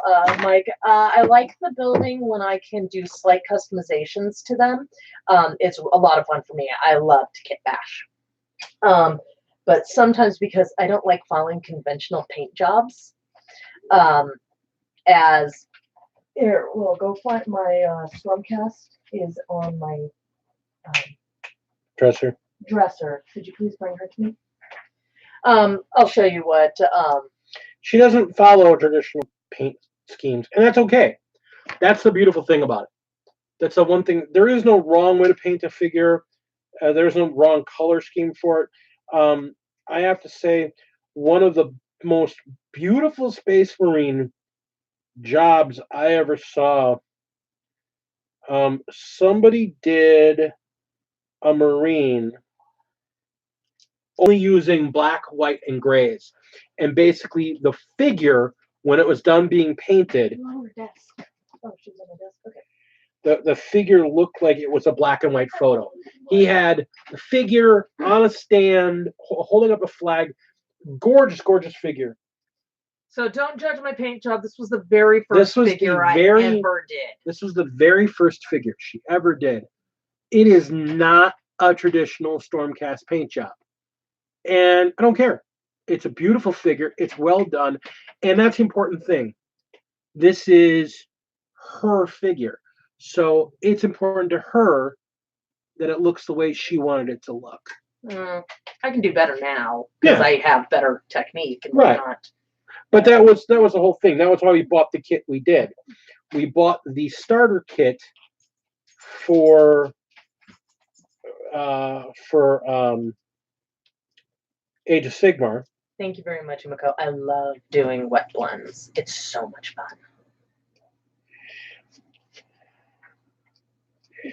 She's got such talent for colors and doing the work with it. There's no wrong way to paint a figure as far as color scheme goes. Like I said, this Marine I saw was at Crystal Brush, I think, last year. Sledgehammer. No, Mike, I will have to look that up. Thank you. Sonic Sledgehammer is great stuff. Yeah, it's actually I watch a lot of Miniac. There's another guy who's like next level. He talks like he's a next level painting. Next Level Painting does some great stuff. Miniac is really good. Samson Arts. You've actually watched Samson before. He's the long-haired guy that works with Uncle Adam. You've watched a couple of his videos. You watched him. Gosh, I'm trying to think. I can't. I have I literally have a bunch of subscriptions, and I kind of set my stuff up because I've got a bunch of different groups that I really enjoy. Yeah, Sonic Sledgehammer is amazing. Midwinter Minis. If you do not follow Midwinter Minis, please do so. He is amazing at teaching and showing. Goobertown is great. The big thing about Midwinter, what he does is he does speed painting. And I don't mean he does it like, oh, I'm going to see how quickly I can paint this figure. he's like, how quickly can we paint this figure in a way that I can show you how you can paint your figures and get them on the table in an hour and still look really good. I love Midwinter. I love Midwinter. Goobertown, the thing I like about him, I mean, honest, the biggest thing I like about him, he is the freaking Bob Ross of mini painting because he's just so, I mean, he's so good. We were having a discussion about me trying to do that. Yeah, what I want to do is I actually want to do probably like a side channel or another, or just video, like regular her painting videos, because her technique, I mean, like I said, I showed you guys this first figure. I've been painting for 30 freaking years. That wet blend on her very first figure is so smooth. Such a beautiful transition. It's amazing. And, yes, Penny does make Midwinter minis great. And, that's why when I got reactions from, I can honestly say this about Midwinter. One of the big reasons that I was really happy that people... Sorry, he startled me. One of the reasons I was really happy that people enjoyed me having Lady Dragon on the channel with me. I've always believed that a family that crafts together and a family that games together is a family that's happier together. And it's a long time. I remember being 6, 7, 8 years old and playing Parcheesi with my mom 3 nights a week, because that's what we did. We played Parcheesi. And then I got taught how to play cribbage, and we played cribbage. I played cribbage with my brother, and I played cribbage with my sister, and I played cribbage with my mom, and we played cribbage all the time. And cribbage and Parcheesi, and those are the big two. Those are the really big two that were popular at house. There's a weird game. It's an older game. People may or not remember it, or they may see it and be like, what is this thing? There was a game called Rummy Cube. My mom used to love that game. So my sister and I, we would play that. And having something you can do, I mean, I honestly do believe, I mean, it was, Milton Bradley and a couple other game companies, that was their big thing about, families should game together because it's, it's a family building exercise. I really think it is. I really think it's a family building exercise. I look at how happy I am when I have my wife with me, when I have my kids with me, and when we can do this together. And that's why when I try to do my crafting videos, when I try to teach people, I try to teach things that you can do at all ages, or something you can do as a family together to get this for your board. And I just think it's important. And so when people were like really happy and really engaged in seeing me having her on the videos with me, I was ecstatic, because being able to do this with her, and people, the reactions she gets out of people, and the humor, because I mean, she's a funny lady. She's not joke telling funny. This is a funny situation, and I'm going to interject and make it interesting. Now, and that 10-year-old daughter getting interested in painting, that is awesome. And that's exactly, honestly, I wish my kids were that young again. I wish my kids had shown that they were that interested a few years back. Oh, okay. Or I would have gotten back into Warhammer 40K probably during 7th. Because I love Warhammer. I've always loved Warhammer. But I got out of it because of them, because I didn't have the time for it, I didn't have the money for it, and I didn't want to have them eating miniatures. And my kids, yeah, let's just they're my kids. So I would have loved to got them back in at 10 years old. I mean, and you look at it nowadays, those easy to build kits, that's exactly what those easy to build kits are for. We've actually got some really good friends that all of their kids have been doing this, and now their youngest is actually, I have that, by the way, and I'm painting mine like phoenixes. Eventually. She'll paint them like phoenixes when she's done with. Actually, I finished my last box. Remember what the deal was? Oh, so are they next? Yes. Okay, so the Corvus Cabal is next. After this. Yeah. I actually, the next 2 building projects I have, actually the next 3 building projects, I already know what the next like few projects I have for building are. It's because somebody gave us the project and wants to do. No, I'm talking about miniatures, sweetie. I want to. What am I supposed to be helping you with those? Yeah, you were supposed to, but you've been too busy. I have my Imperial Guard. Yeah, and with the way she wet blends, yeah, her making them look like phoenixes is going to be a lot of fun. How the hell does this figure go together? Read the instructions. No, it's a real. Oh, there, that's the line. Okay. So then I guess that's what I'll be working on next, Mike, after I finish this. Ugh. All right. So when you're using the glue, you don't need a lot. You only need a little bit of glue. Just a little bit of glue. And don't be afraid to hold it for a little bit. Remember to go over those mold lines. I forgot to do with that one. There's not really any bad ones on this one. Is there anything I should not be touching? No. It's up to anything. Yeah, unfortunately, the only thing that I have left for dinner is cooked. So Yeah.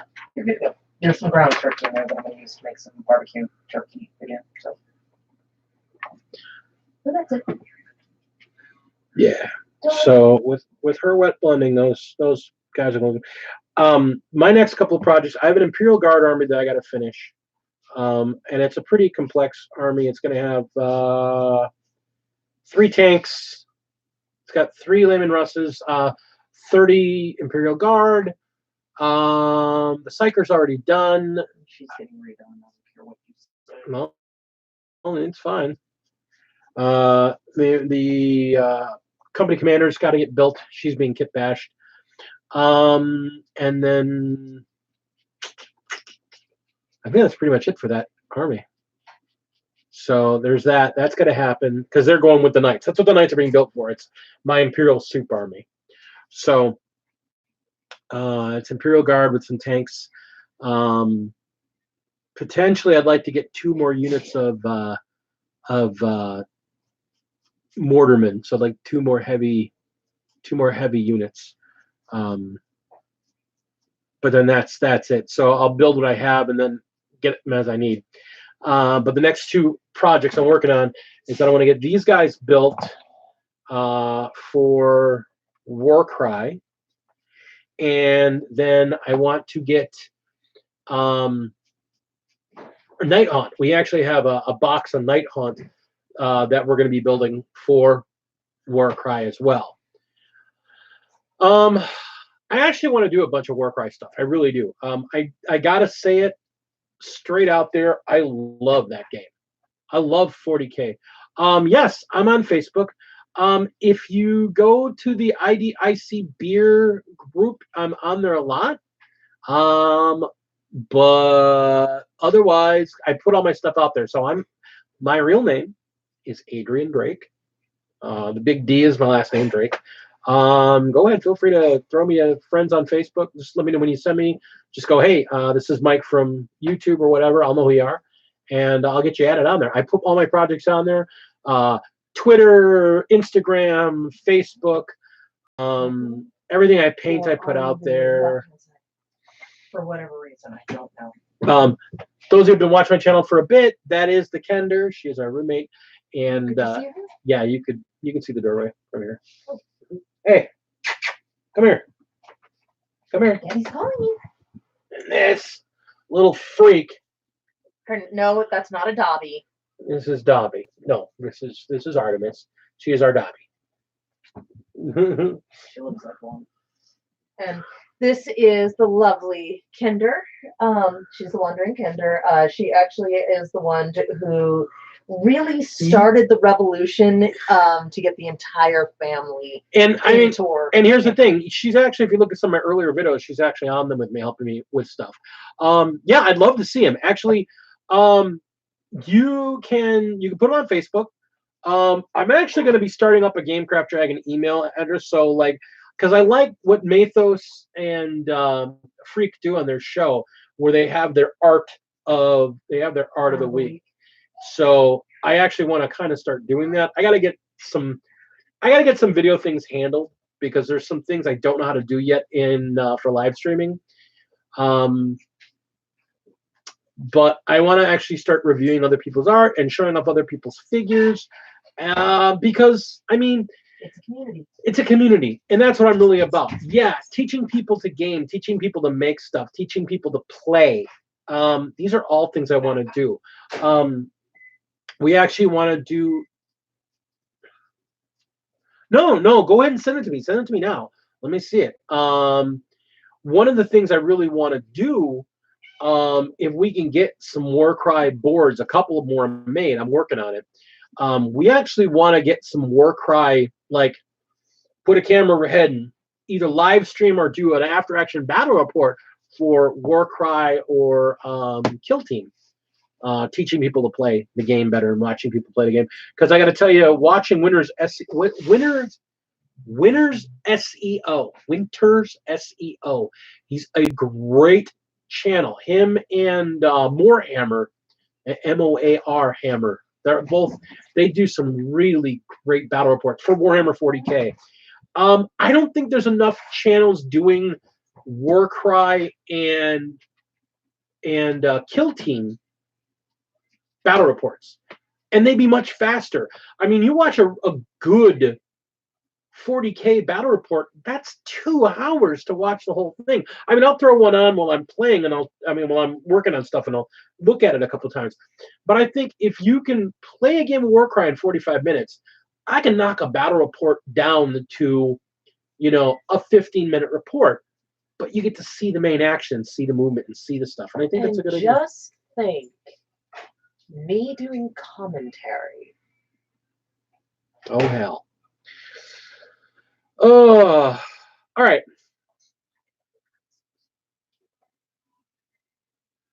So we've got the legs put together. Man, this is great. We started out as just wanting to chat, and look at this. We're actually Creaky Wargamers. I will have to look at that. I don't know them, so that's cool. I will definitely have to look at them because that sounds great. I think, like I said, I think Warcry doesn't get the love it deserves. It is I was saying it the other day. I think, honestly, Warcry is probably one of the better games that Games Workshop has produced on a whole. I would say it's on a par with Mordheim. And if you ever played Mordheim, that's saying a lot. Mordheim was a really good game. I guess it still is, just it's not officially supported anymore. My favorite, actually, my Warhammer company game hasn't been in print for years. But they've had so many good games. But Battlefleet Gothic was such a great game. I mean, really, really such a great game. Battlefleet Gothic was really great. Blood Bowl is still, I love that game. That game is so much fun. And I love that the new rules are really reflecting the original feel of the game. So I love the fact that they've rewound and undid a bunch of the extra junk they put in the game earlier on. And that's the thing. It's hard to argue against that point because Mordheim was so good. I mean, Mordheim was such a good game. Battlefleet Gothic, another really great, great game. I really, really want to like Shadespire. I just don't know if I can get into it. I really want to like it. I just don't know if I can get into it. I really want to play Blackstone Fortress. I agree with you on Mordheim. It really was ahead of its time. And we're seeing that now because, now we're seeing Warcry and Kill Team, and we're seeing and Necromunda. I mean, First edition Necromunda was pretty damn good. No, first edition, not that the new version isn't good, and I don't want to say that it is, but first edition Necromunda was first edition Necromunda was really, really good. GW's only had a few real stinkers. Yeah, I mean, I really want Beastgrave. I mean, I want Beastgrave because the figures are so gorgeous and it looks like it should be really good and it should be really fun. But I hear that like it's really good, but it has all these problems. So I don't know what to think about it. On the other hand, I'll be honest, Midwinter Minis has sold me on Blackstone Fortress being a solid, fun game to play. So I kind of want to get Blackstone Fortress.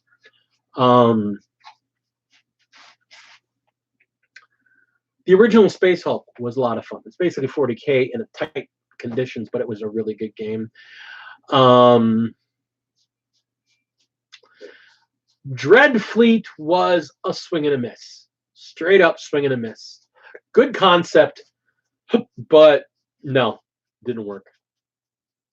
Yeah, just a total swing and a miss on that one there. Blood Bowl, again, still a solid game. I don't know. They've had a lot of good games. They've had a lot of good games over the years. So, but I like gateway type games. That's the big thing. I like a game that can lead into the rules for another game. So, the thing I loved about Blood Bowl was that I could. How is that similar detail view? Oh, it's the same damn thing.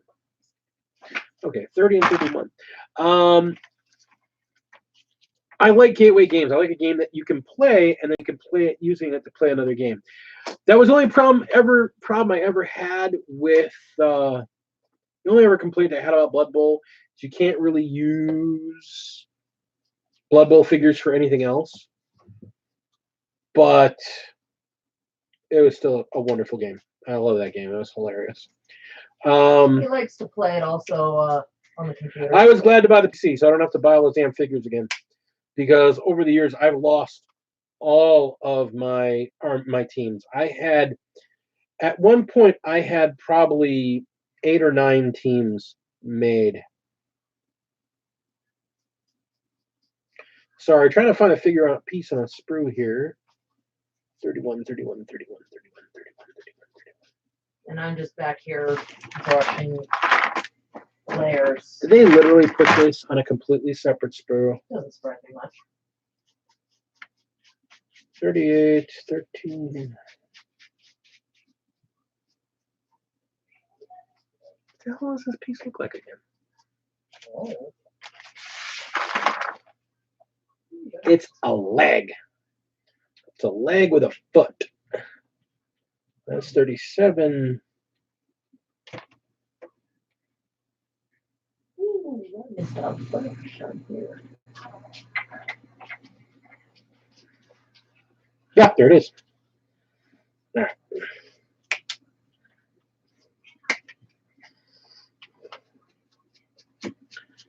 All right.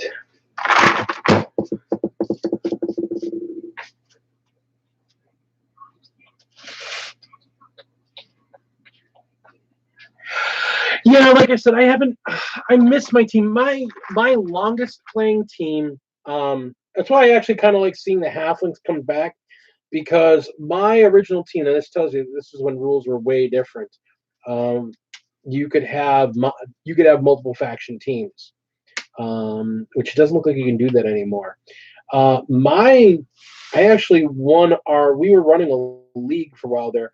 I actually won our league bowl 2 years in a row, or 2 seasons in a row. And actually, it's all happened in the same period. But I won our league bowl 2 seasons in a row with my team, the Cyclones, which were a dwarven team with halfling catchers. So I had, dwarves blocking the ball and then throwing it to my halflings, which were catching the ball and running like madmen down the field. It was a hilarious team. And honestly, most of the time it relied more on my halflings with chainsaws than it did actually me scoring touchdowns the traditional way. I would just cut people's heads off with halflings and chainsaws. There's nothing more terrifying than the idea of a crazed halfling with a pot on his head chasing you down with a chainsaw, trying to cut off your head. It was the best.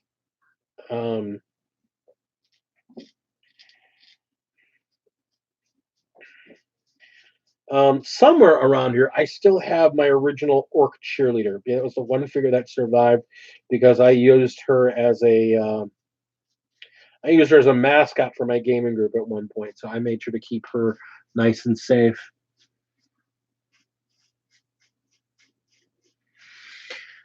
Oh,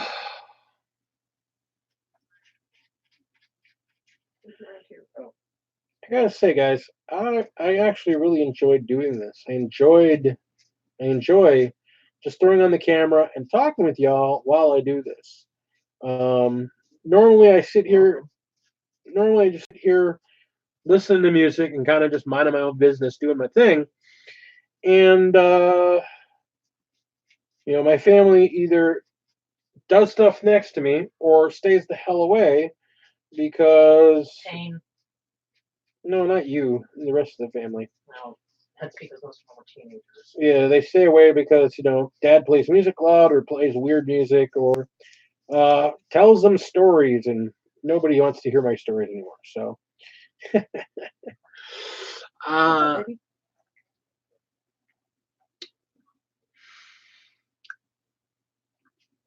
we had 8 people in the house today, so that's really cool. I'm enjoying that a lot. Yeah, I think I got nothing to go. Hold on, I've got some attention. Come on. Yes, the Dobby. Half Pomeranian, half Chihuahua. She's half nerves, half rage. Yeah, she's half Pomeranian, half Chihuahua, all Tremble.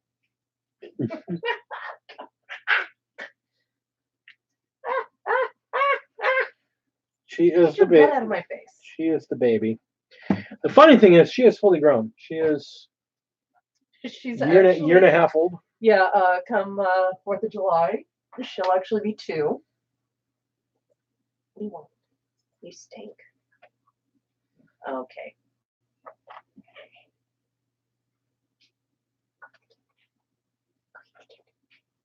Go on, go get the kid. Go get the kid, or I'm gonna put you in a.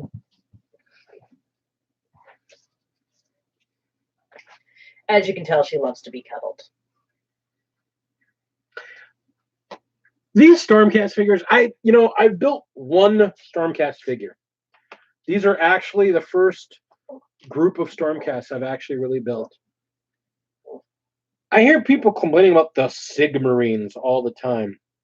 But I gotta tell you, as a dude that's getting older and has to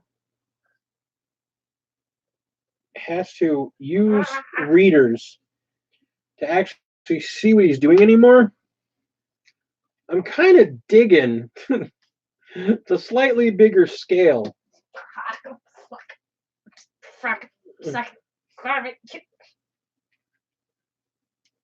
All right, get your butt out of my face, please. Thank you. No, you're not coming back up here. I'm kind of digging the bigger scale on the figures. On the other hand, they go from needing one piece of glue on my paint stick or one piece of tape on my glue stick to 2. You what? Nothing. What would you say? I just said that they were mine. They're not yours. The heck, they're not. They are ours.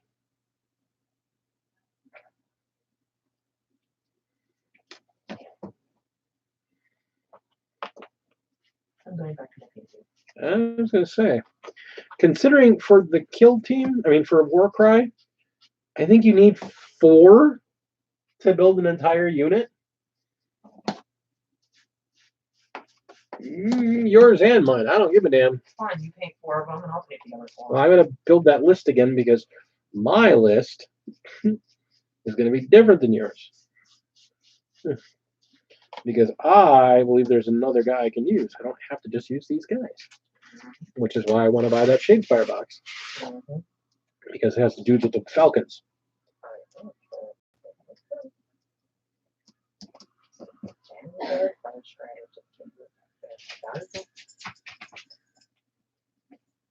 She does this to me.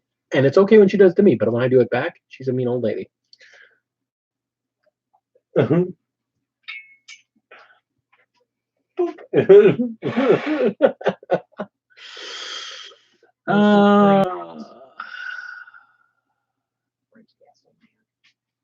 Greywater golems. That's hilarious, Mike. What? He took a group of Stormcast Liberators and turned them into golems. And he used them for his dwarf Blood Bowl team. I love it. Yeah, that's hilarious. All right, folks. Well, it has been 2 hours live. I gotta probably. I'm sure you guys are probably tired of us. Right Yeah, now. you're probably tired of us. And secondly, I gotta figure out something to stuff in my fat face. Probably scramble a couple eggs or something, just something quick I can easily eat. So I think we're gonna call it here. But I want to thank everybody for coming by. Please like, share, subscribe. Give me some thumbs up if you found this entertaining. If you found this useful, you found this entertaining, you enjoyed this, please put that in there. In the comments below, if there's specific things you'd like us to do, because we may end up doing these Saturday night things on a regular basis. Saturday night is basically our night to just craft and crap. So, put in the comments below things you'd like to see us work on, things you'd like us to do. Yeah, if you want us to do it again, let us know. Share, subscribe, all that kind of good stuff. Let people know that we do this. It's not a regular thing. It's not a regular time thing. It's not like my Tuesday talk. But it's just, you know what? We're going to work on stuff, so let's go live. So I appreciate y'all for standing by. I appreciate y'all for coming by. And thank you all for contributing. Thank you. I welcome you into my craft room once again. I'm Big D. I'm Lady Dragon. And game on.